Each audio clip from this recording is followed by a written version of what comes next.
Ikhwan fiddin, azakumullah. Pada hari ini kita akan membahas satu masalah, yaitu tentang masalah hukum meminta-minta. Ini masalah yang besar yang harus kita betul-betul memahami tentang masalah ini. Karena kita lihat sudah banyak sekali orang yang minta-minta. Apakah dia orang awam, apakah dia penuntut ilmu, apakah dia para dai, para ustadz, dan yang lainnya, dianggap satu hal yang biasa. Ikhwan fiddin, azakumullah. Untuk melihat di halaman 8 di muqaddimah buku ini, hukum minta-minta dan mengemis dalam syariat Islam. Rasulullah SAW bersabda, "Ayyuhan nas, ittaqullah wa ajmilu fit talab, fa inna nafsan lan tamuta hatta tastawfiya rizqaha, wa in abta'a anha fattaqullaha wa ajmilu fit talab, khudhu mahalla wada'u mahrum." Wahai manusia, bertakwalah kepada Allah. Berjuanglah untuk mencari rezeki dengan baik. Arti dengan baik tidak boleh malas-malasan, enggak boleh juga berlebihan. Sederhana dalam mencari maisha. Fa inna nafsan lan tamuta hatta tastawfiya rizqaha. Sesungguhnya satu jiwa tidak akan mati sampai ketika akan meninggal dunia, sampai sempurna rezekinya. Wa in abta anha, meskipun rezekinya itu agak lambat datangnya. Jadi ada orang yang sudah berusaha tapi lambat datangnya rezeki itu. Tapi Nabi menyuruh SAW, fattaqullah wa ajmilu fit talab, bertakwalah kepada Allah dan berusahalah dengan baik dalam mencari rezeki. Kemudian kata Nabi, khudhu mahalla, khudhu, ambillah yang halal, wada'u mahrum, dan tinggalkan yang haram. Hadis ini sahih, diriwayatkan oleh Imam Ibnu Majah, Al-Hakim, dan Al-Baihaqi dari sahabat Jabir bin Abdullah radhiyallahu anhuma. Jadi Nabi suruh sallallahu alaihi wasallam untuk apa? Wa ajmilu fit talab. Disuruh mencari nafkah. Suruh mencari nafkah. Karena setiap jiwa enggak akan mati, enggak akan meninggal sampai sempurna rezekinya. Dan disuruh kita, diulangi lagi oleh Nabi, fattaqullah wa ajmilu fit talab. Bertakwalah kepada Allah dan berusahalah mencari nafkah dengan baik, mencari rezeki dengan baik. Artinya Nabi menyuruh kita semuanya mencari nafkah. Sahabat-sahabat, nggak ada di muka bumi orang yang paling mulia melainkan para sahabat. Generasi yang terbaik di umat ini ya para sahabat. Nggak pernah ada sebelum zamannya Nabi Muhammad SAW dan tidak akan ada lagi. Khairun nas, sebaik-baik manusia para sahabat.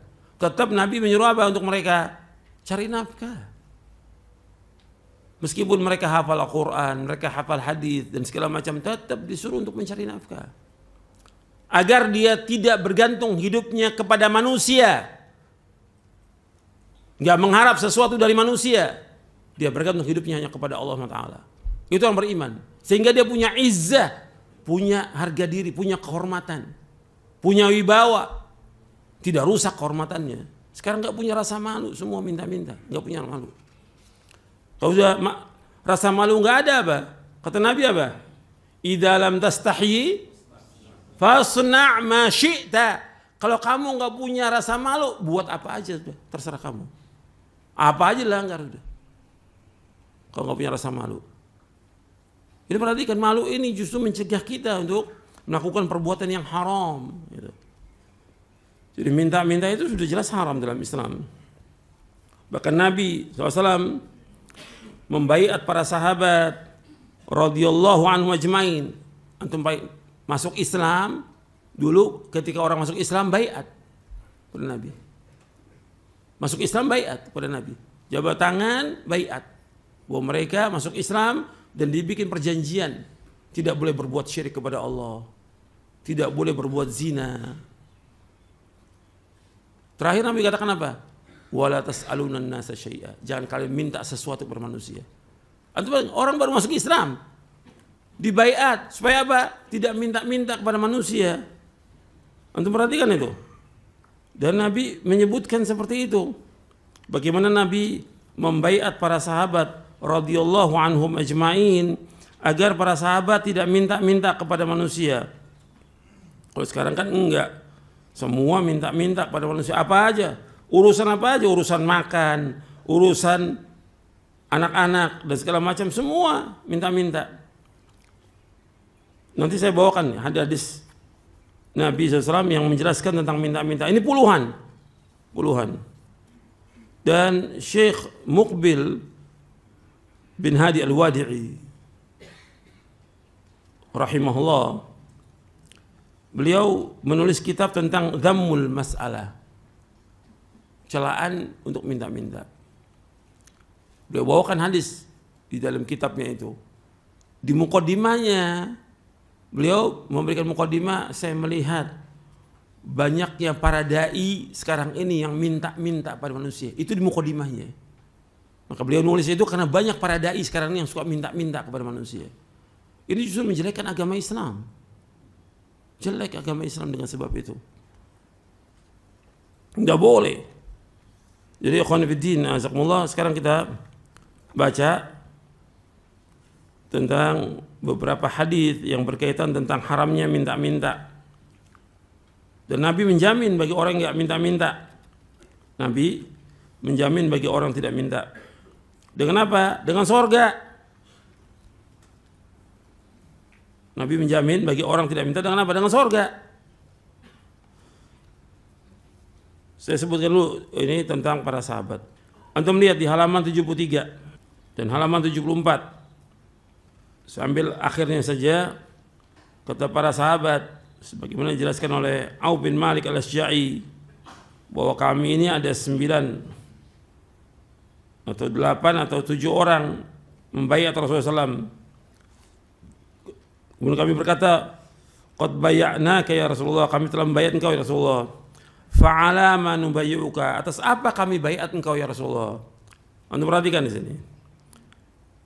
Qala ala an ta'budullaha wa la tusyriku bihi syai'a was salawatil khamsi wa tuti'u wa asra kalimatan khafiyatan wa la tas'alun nasa syai'a. Falaqad ra'aitu ba'da ulaika an-nafar yasqutu sawtu alim fama yas'alu hadan yunawiluhu iyyah. Ini diriwayatkan dari sahabat Auf bin Malik al-Asja'i. Kata beliau ada 7 orang atau 8 orang atau 9 orang. Sebutkan 9 atau 8 atau 7 orang. Kami baiat ya Rasulullah. Kami telah membaiat engkau ya Rasulullah. Kami telah membaiat engkau ya Rasulullah. Atas apa kami baiat engkau ya Rasulullah? Maka Nabi bersabda SAW, kalian baiat kepada aku, yaitu baiat ala an ta'budullaha wa la tusyriku bi syai'a was salawatil khams wa tuti'u wa asra kalimatan khafiyatan wa la tas'alun nasa syai'a. Itu baiatnya, isi baiatnya agar kalian semuanya beribadah kepada Allah, tidak menyekutukan Allah dengan sesuatu, melaksanakan salat lima waktu, kalian taat kepada ulil amri. Kemudian Nabi SAW membisikkan satu kalimat kepada mereka, jangan sekali-kali kalian minta-minta kepada manusia. Ini orang baru masuk Islam, Nabi sudah baiat, jangan minta-minta kepada manusia. Kemudian kata Auf bin Malik al-Asja'i radhiyallahu an, sungguh aku melihat orang yang berbaiat itu bila cambuk seorang dari mereka jatuh, mereka tidak minta kepada seorang pun untuk mengambilnya. Ngambil sendiri. Sampai cambuknya jatuh dari atas ontaknya, dia turun ngambil, nggak suruh orang lain ngambil. Sampai seperti itu. Karena tidak boleh minta-minta pada manusia. Apalagi minta uang, minta duit, nggak ada. Ya, sekarang terus orang minta duit ini, donasi segala macam. Nabi udah ingatkan ini, tidak boleh. Dan dikemas macam-macam sekarang minta-minta itu. Kemudian antum lihat di halaman 11, masih di muqaddimah.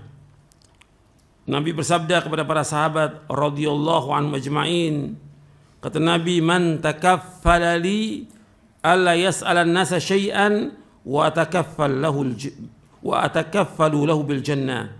Faqala Thauban ana fakana la yas'alu ahadan syai'a. Kata Nabi SAW, siapakah di antara kalian yang mau menjamin untukku untuk tidak minta-minta sesuatu pun kepada orang lain, dan aku akan menjamin ia dengan sorga. Maka Thauban radhiyallahu anhu berkata, saya Rasulullah. Maka ia pun tidak pernah minta-minta sesuatu pun kepada orang lain. Hadis ini sahih riwayat Abu Daud, Ahmad dan Ibnu Majah.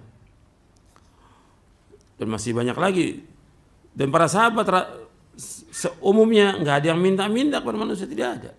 Sesuai dengan nas Al-Quran dan juga dengan hadis Nabi. Antum lihat para sahabat Allah sebutkan dalam surah Al-Baqarah di ayat 273. Al-Baqarah 273 Allah berfirman, lil fuqara'il ladzina uhsiru fi sabilillahi la yastati'una darban fil ard yahsabuhumul jahilu aghniya'a min at-ta'affuf ta'rifun bisimahum la yas'aluna an-nasa ilhafa wa ma tunfiqu min khairin fa innallaha bi alim.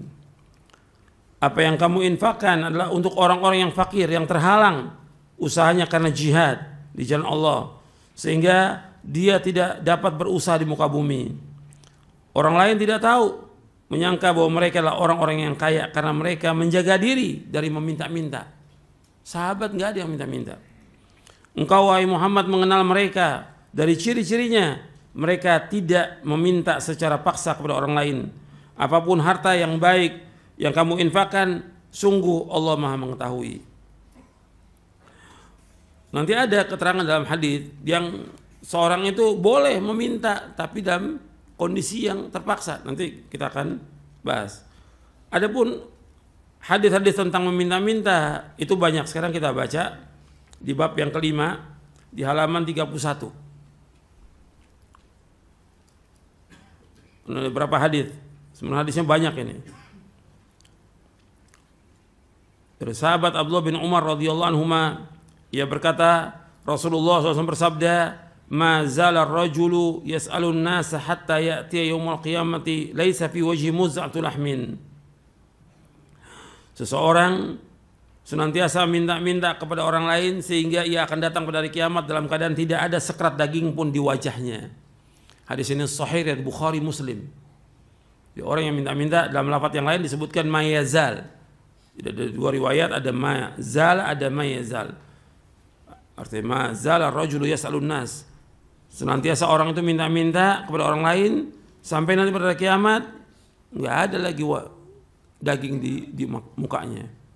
Karena dia tidak punya rasa malu minta-minta pada manusia. Kan sering orang bilang kalau orang suka minta-minta itu enggak punya rasa malu, sering dibilang apa? Muka apa? Muka tembok. Sering dibilang muka tembok gak punya rasa malu. Makanya Allah balas mereka dengan perbuatan mereka sendiri. Enggak ada sekerat daging pun di wajahnya pada hari kiamat. Ini hadis sahih Bukhari Muslim. Kemudian yang kedua dari Sahal bin Hanzaliyah radhiyallahu an, Rasulullah bersabda di halaman 33, man sa'ala wa indahu ma yughni fa inna ma yastaghfiru minan nar. Barang siapa yang minta-minta padahal ia memiliki sesuatu yang mencukupinya, maka ia memperbanyak api neraka untuk dirinya. Dalam riwayat yang lain disebutkan min jamri jahannam, maka pada akhirnya dia membanyakkan bara api neraka jahanam. Para sahabat bertanya, faqalu ya Rasulullah, wa ma yughni? Man sa'ala wa indahu ma yughni. Barang siapa yang minta padahal dia memiliki sesuatu yang mencukupinya, fa inna yastaghfiru minan nar, maka dia memperbanyak api neraka untuk dirinya. Sekarang apa yang dimaksud ma yughni? Yang mencukupi dirinya sehingga dia enggak minta-minta. Mereka bertanya para sahabat radhiyallahu majma'in kepada Nabi SAW. Kata mereka, ya Rasulullah, wa ma yughni? Wa Rasulullah, apa yang mencukupinya?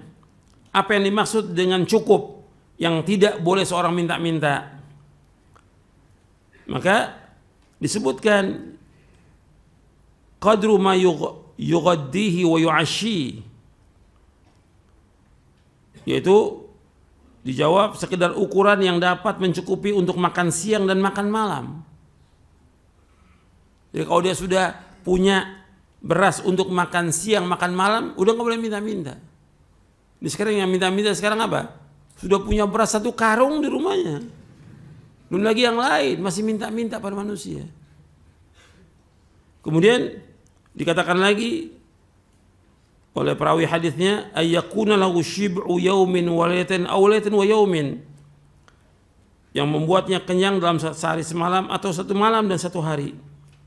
Hadis ini sahih Imam Ahmad, Abu Daud dan Ibnu Hibban. Makanya sahabatnya sampai Abu Hurairah pingsan. Hadisnya sahih dari Bukhari. Abu Hurairah radhiyallahu anhu pingsan. Lapar dia, nggak minta pada manusia, tidak. Dan Nabi SAW meskipun nggak ada makanan di rumahnya, Nabi nggak minta-minta pada sahabat. Nabi menggadai apa? Baju besinya kepada orang Yahudi. Untuk apa? Untuk mendapatkan gandum untuk makan. Contoh kita Rasulullah SAW. Contoh kita Rasulullah Sallallahu Alaihi Wasallam. Contoh kita para sahabat radhiyallahu ajmain. Jangan lihat sekarang orang minta-minta, ustaz, jangan diikut itu. Itu nggak benar itu. Yang diikut adalah Rasulullah SAW, para sahabatnya. Kemudian hadis yang ketiga, Nabi bersabda SAW dari sahabat Hubshi bin Junadah radhiyallahu anhu, ia berkata, Rasulullah SAW bersabda, man sa'ala min ghairi faqarin fa ka'annama ya'kul jamra. Barang siapa yang minta-minta kepada orang lain tanpa adanya kebutuhan, maka seolah ia memakan bara api.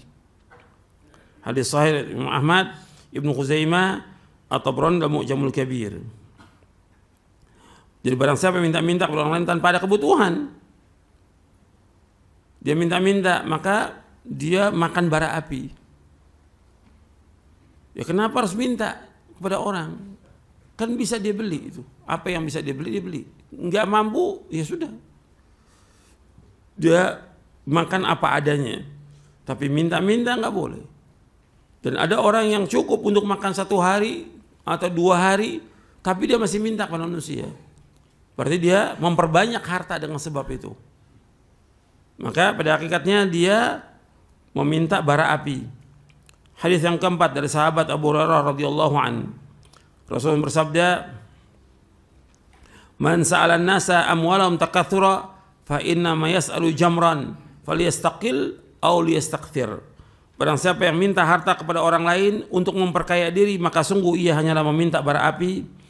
Maka silakan ia meminta sedikit atau banyak. Ini faedahnya banyak dah di sini. Dari 4 hadis ini untuk menunjukkan bahwa haramnya minta-minta.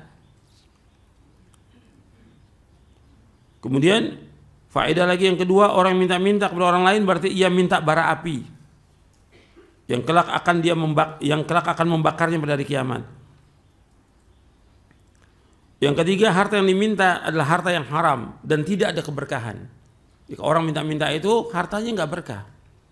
Kemudian faedah lagi, kalau orang minta-minta karena kebutuhan, memang dia nggak punya makanan sama sekali hari itu, dia terpaksa untuk minta, boleh.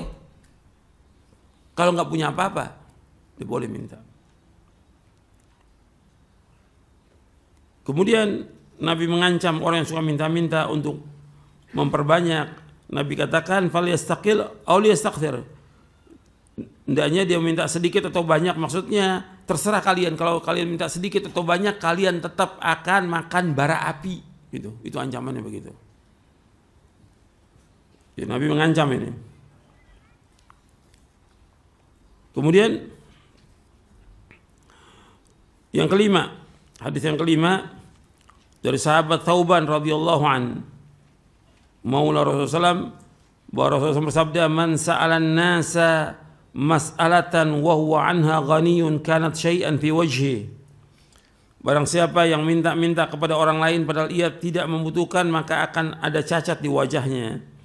Artinya dia sudah cukup untuk makan sehari atau 2 hari cukup, tapi dia masih minta-minta kepada manusia, maka akan cacat di wajahnya pada hari kiamat. Hadis ini sahih riwayat Imam Ahmad, Darimi, At-Tabrani dalam Mu'jamul Kabir. Kemudian juga yang keenam, Nabi bersabda SAW, al-mas'alatu kaddun yakudu biha ar-rajulu wajha illa yas'ala ar-rajulu sultanan au fi amrin la budda min. Meminta-minta itu merupakan cakaran yang seseorang mencakar wajahnya dengannya, kecuali jika seorang minta kepada penguasa atau atas sesuatu hal yang perkara yang sangat perlu. Hadis ini sahih riwayat Tirmidzi, Abu Daud, Nasai, Ahmad, Ibnu Hibban dan yang lainnya. Antum perhatikan di sini. Hadis ini menyebutkan bahwa orang yang minta-minta merupakan cakaran, yang dia mencakar wajahnya nanti pada kiamat sehingga enggak ada nanti dagingnya. Dia cakar wajahnya karena dia telah merobek kehormatannya. Kecuali dia minta kepada penguasa.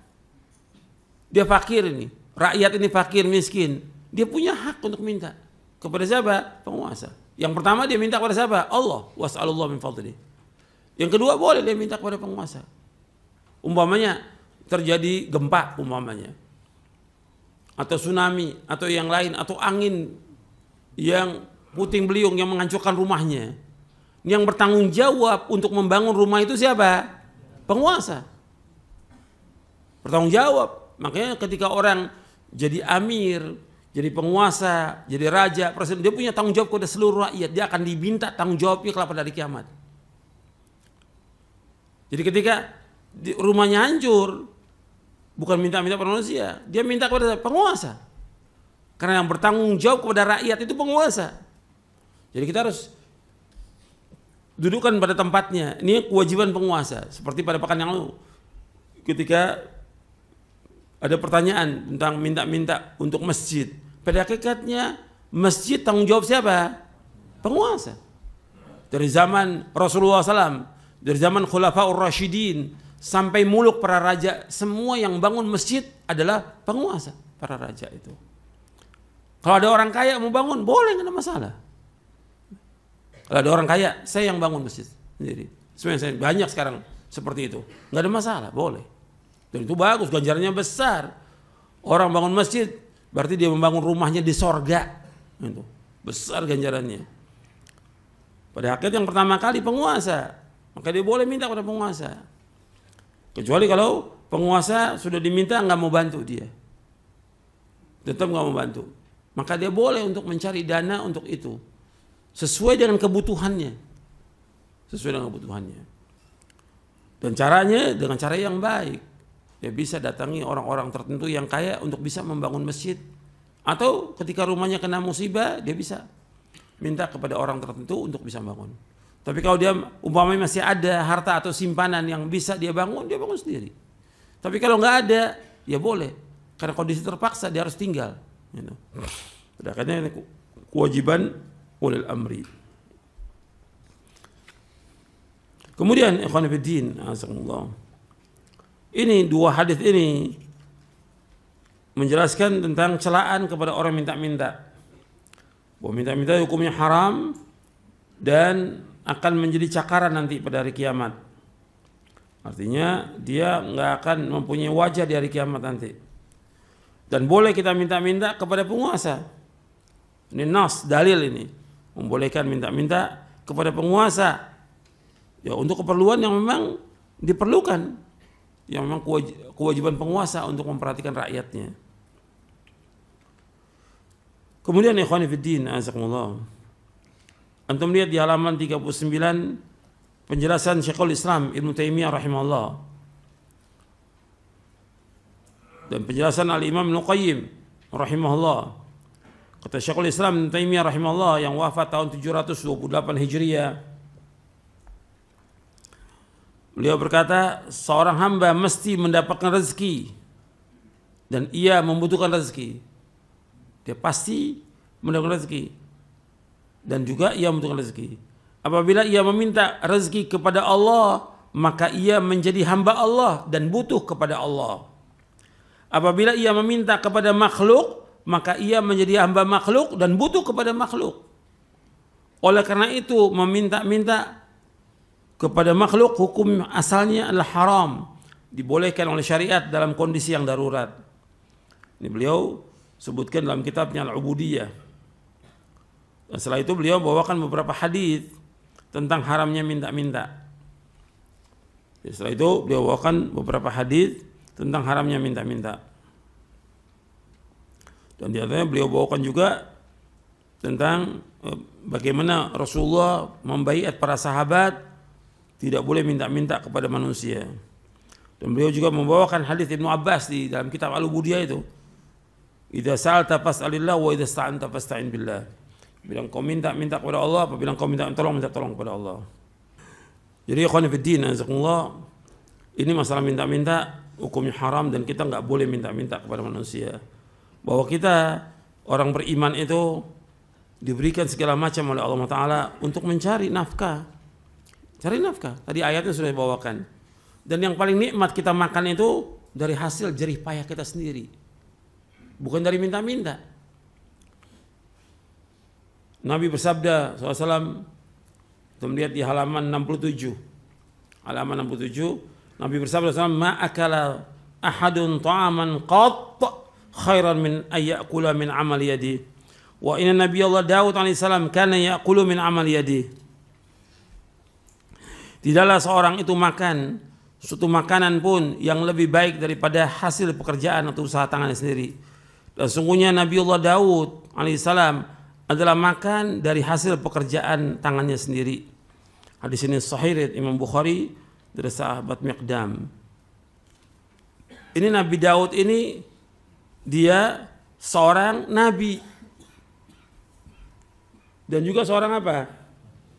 Raja. Dia cari makan dengan tangannya sendiri. Gak minta-minta. Kan saya raja. Kan saya nabi. Nabi alaihi salatu wassalam. Ini enggak. Baru jadi pelajar aja thalibul ilm udah minta, saya mau belajar. Saya perlu duit.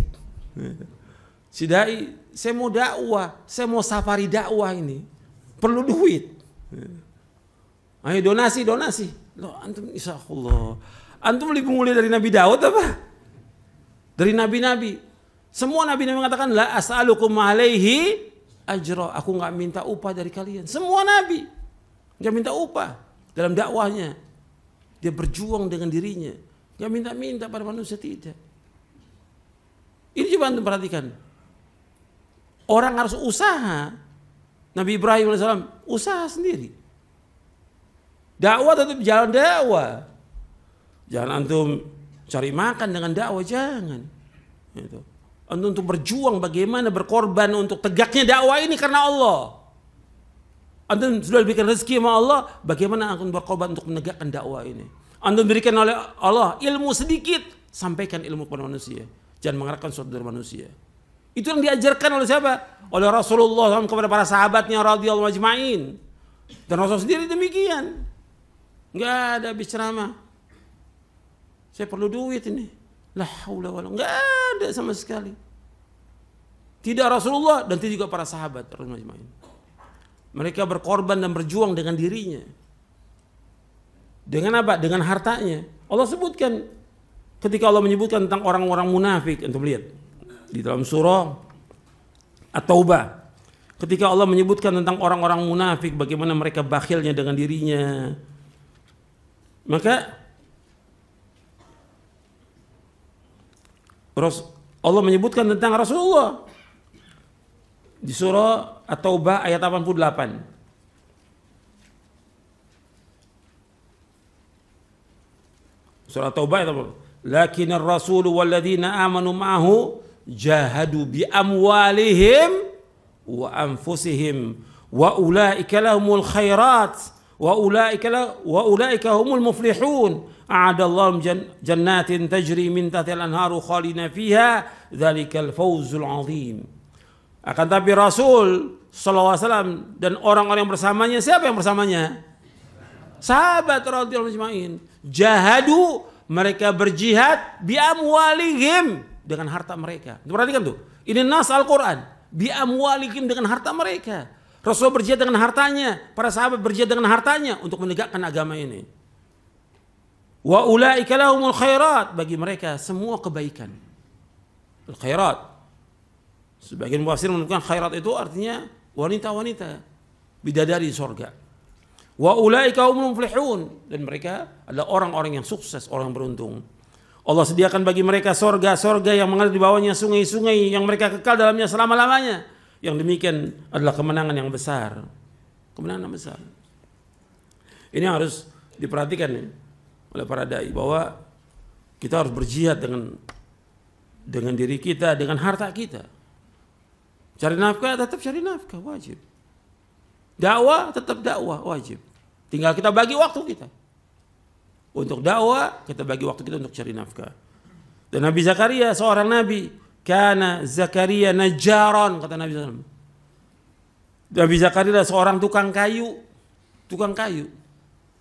Apa? Karena dia tukang kayu, lalai dari dakwahnya? Tidak. Tetap dakwah jalan terus. Tapi cari nafkah jalan terus. Hadis ini sahih. Yang tadi yang disebutkan bahwa Nabi Daud itu cari nafkah makan dengan usaha sendiri, itu riwayat Bukhari. Adapun Nabi Zakaria sebagai tukang kayu, ini hadis yang sahih riwayat Muslim, Ahmad, Ibnu Majah dari sahabat Abu Hurairah radhiyallahu anhu. Dan para anbiya wa rasul alaihi wassalatu wassalam tidak minta upah dari manusia. Antum lihat nih ayat-ayatnya di halaman 69. Qul ma as'alukum alaihi min ajr wa ma ana minal mutakallifin in huwa illa dzikrul alamin wa la ta'lamunna naba'u ba'da hin. Katakanlah Muhammad, aku tidak meminta imbalan sedikit pun kepadamu atas dakwahku, dan aku bukanlah termasuk orang yang mengada-ada. Dan Al-Quran ini tidak lain hanyalah peringatan bagi seluruh alam semesta, dan sungguh kamu akan mengetahui kebenaran beritanya Al-Quran setelah beberapa waktu lagi. Kemudian juga Allah berfirman, wa ma as'alukum alaihi min ajr in ajriya illa ala rabbil alamin. Ini semua nabi-nabi mengatakan demikian. Dan aku tidak meminta imbalan kepadamu atas ajakan ini, imbalanku hanya dari Allah Rabbul Alamin. Nggak minta upah. Semua nabi, semua rasul alaihi wassalatu wassalam. Dan orang yang mengatakan bahwa saya ini tidak mau bekerja, saya mengharapkan pemberian orang saja. Ini kata Imam Al-Barbahari, orang yang seperti ini nggak pernah lakukan para sahabat. Antum lihat di halaman 71. Kata Imam Al-Barbahari rahimahullah dalam kitabnya Syarhus Sunnah, beliau wafat tahun 329 Hijriah.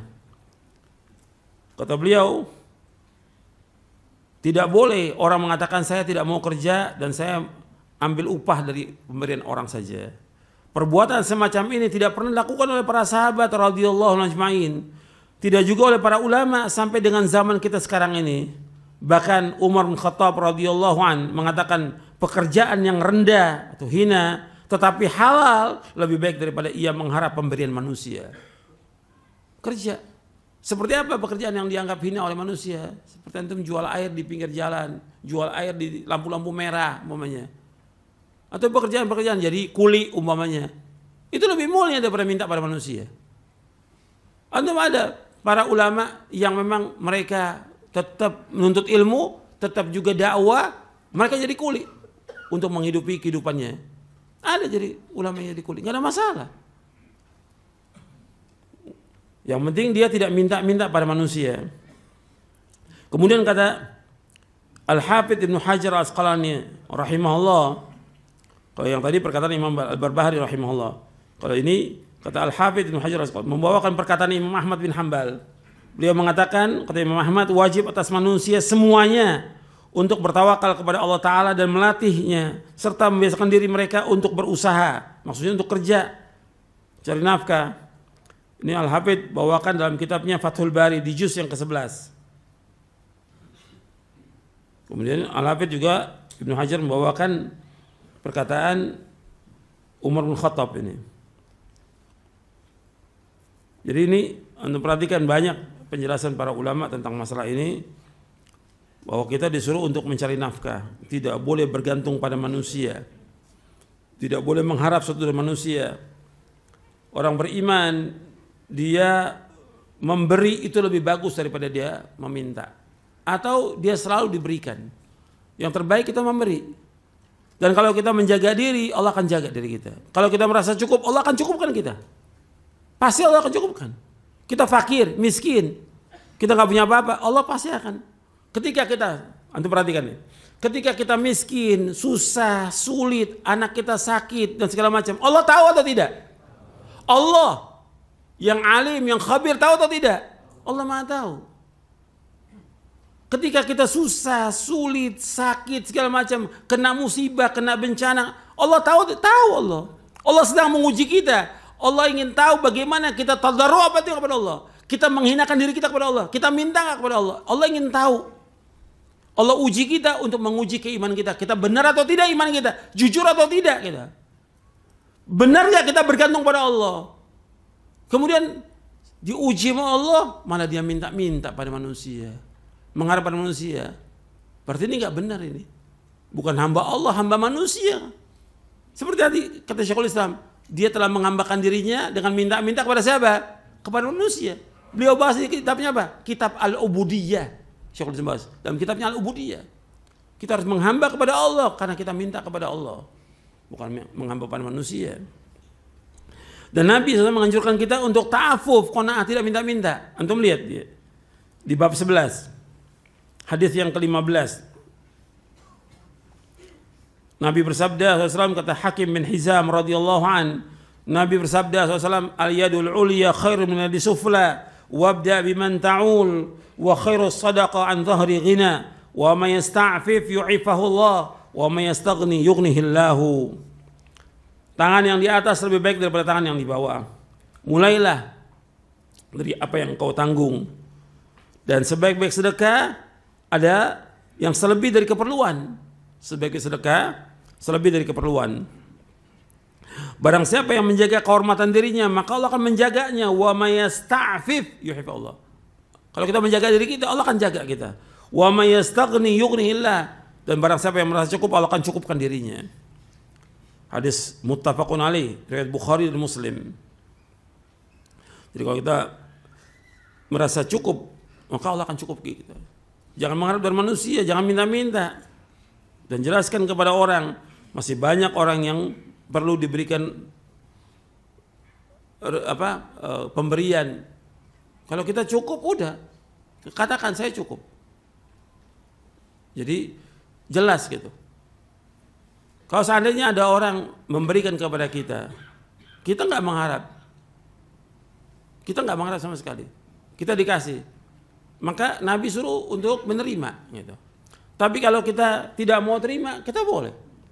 Itu hak kita untuk menolak pemberian itu. Umar radhiyallahu an, Nabi tahu Umar mengalami kesulitan dalam hidupnya.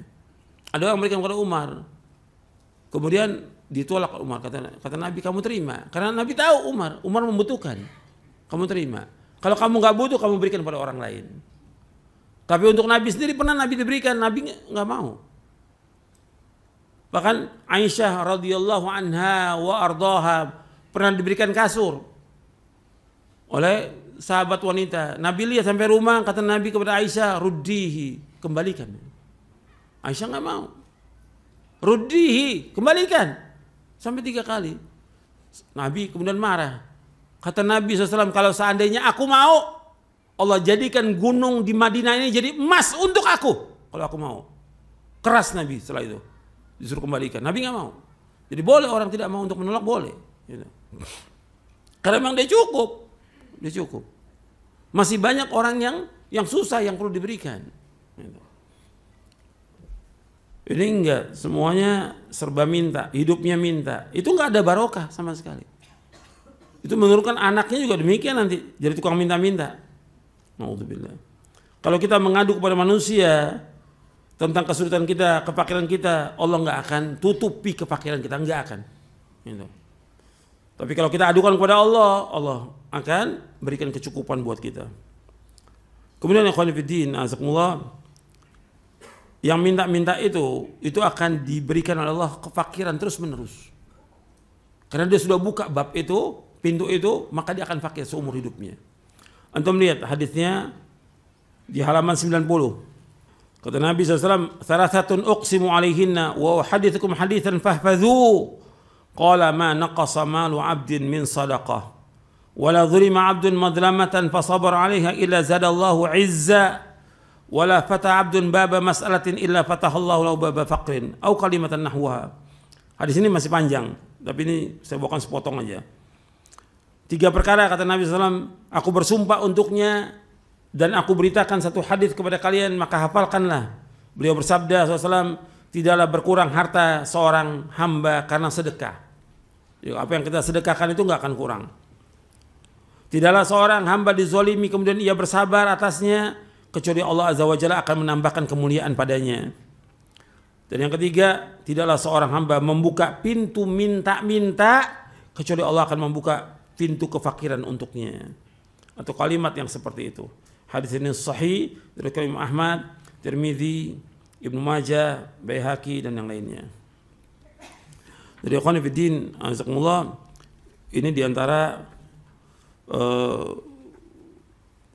hadis-hadis dan juga penjelasan para ulama tentang tidak bolehnya minta-minta.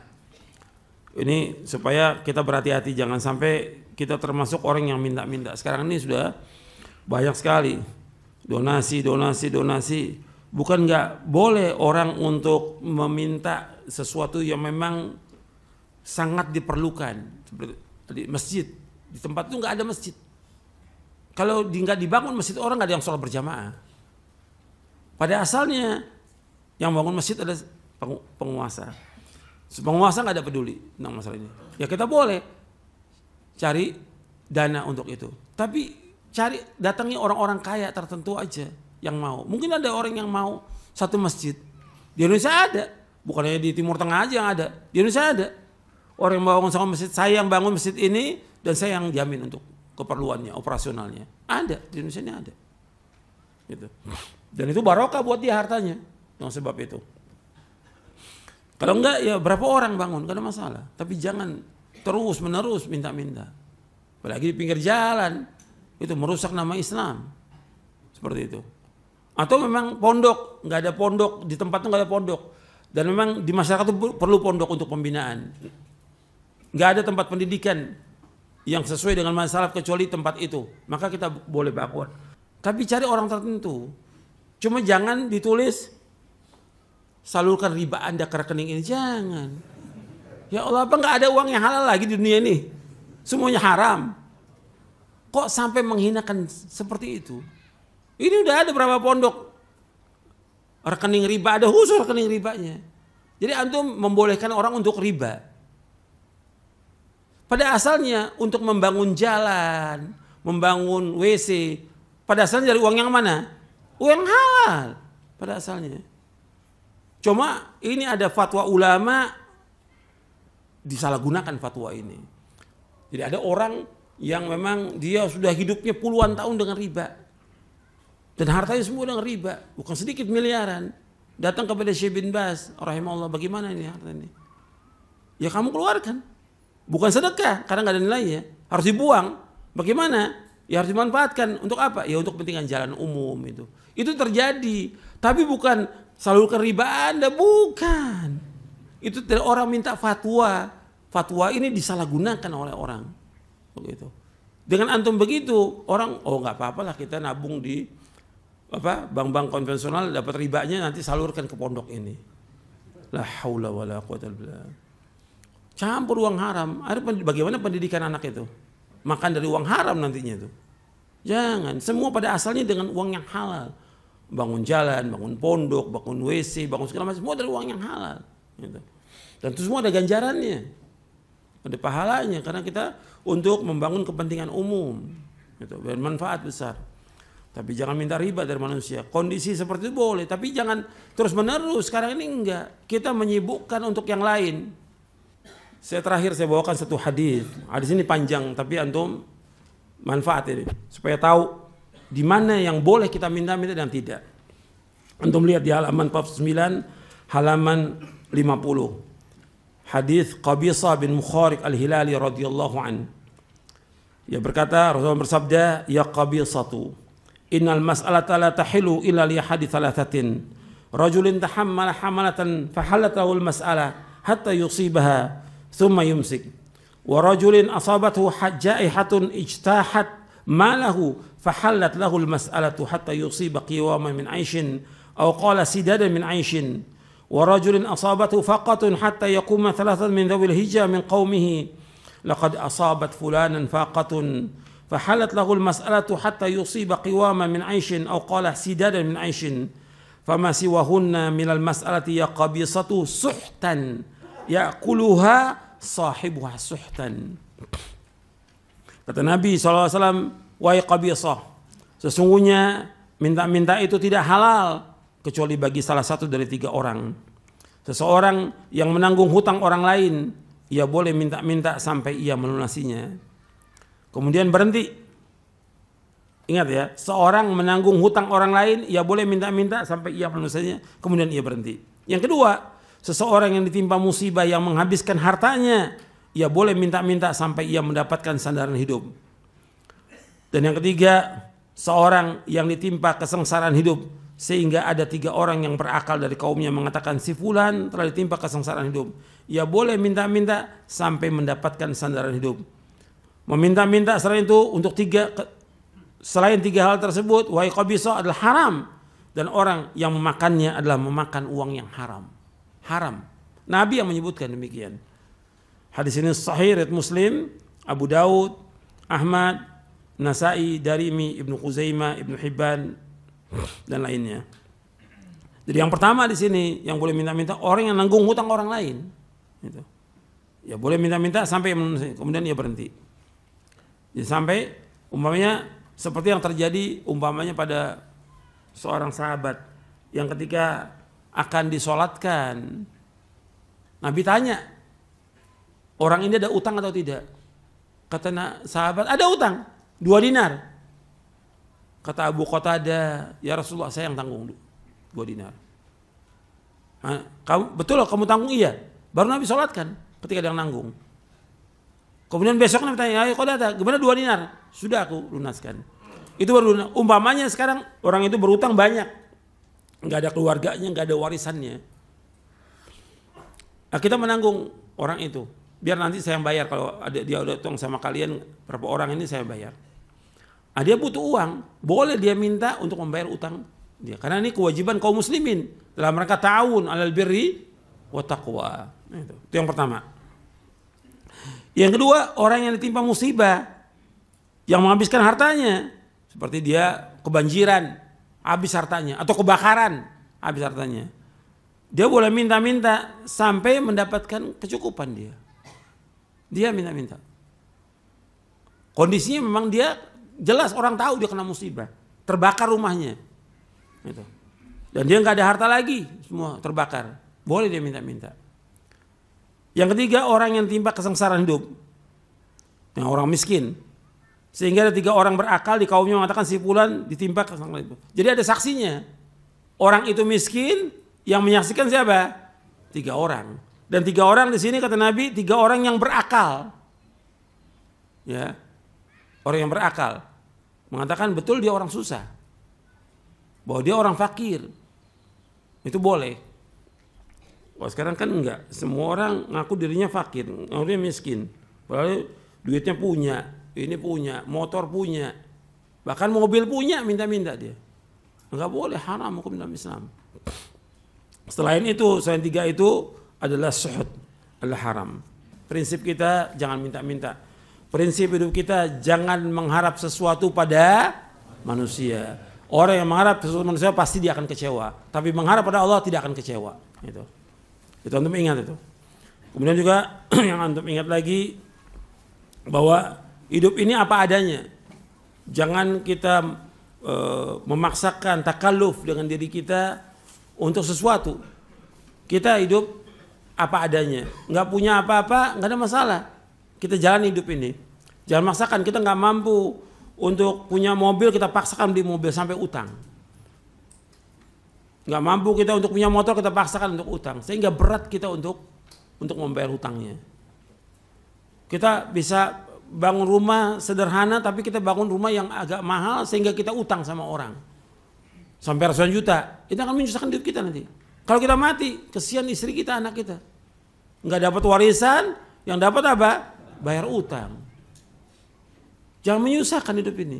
Kata Nabi, la tukhifu anfusakum ba'da amniha. Jangan kalian menakutkan diri kalian sudah aman. Dengan apa Rasulullah? Bidain, dengan utang. Jangan. Kita hidup apa adanya. Dan Nabi SAW tidak mau minta-minta pada manusia. Memimpin dunia dan akhirat. Sayyidul Anbiyaul Mursalin. Untuk makan, Nabi nggak minta pada manusia. Dan sahabat tahu Nabi susah.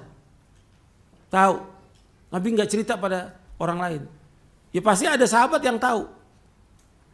Tapi nggak ada sahabat. Ayo Nabi, yuk kita donasi buat Nabi. Nggak ada. Sama sekali. Sama sekali nggak ada. Ini nggak ada ustadz, istrinya sakit atau meninggal, ayo donasi buat ustadz. Antum lihat Nabi nggak ada. Nabi meninggal, 9 istrinya, ayo donasi buat istri-istrinya. Nggak ada, sama sekali nggak ada. Bahkan Nabi menggadaikan baju besinya kepada orang Yahudi untuk makan. Itu.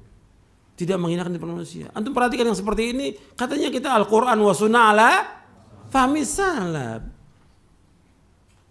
Bagian salaf melakukan kehidupan itu gimana? Mudah, nggak sulit. Dan juga nggak minta-minta pada manusia, tidak mengharap. Nggak seperti sekarang, semuanya dinilai dengan uang itu. Mengharap uang, sampai dakwah juga demikian. Kan sekarang dakwah pakai tarif lagi. Kalau udah tabligh akbar ini tarifnya 5 juta, ini 8 juta. Ya Allah ya Rabbi. Yang miskin yang hadir tuh banyak, yang miskin yang susah. Yang perlu bantuan antum, kenapa antum seperti itu? Ini gak benar ini.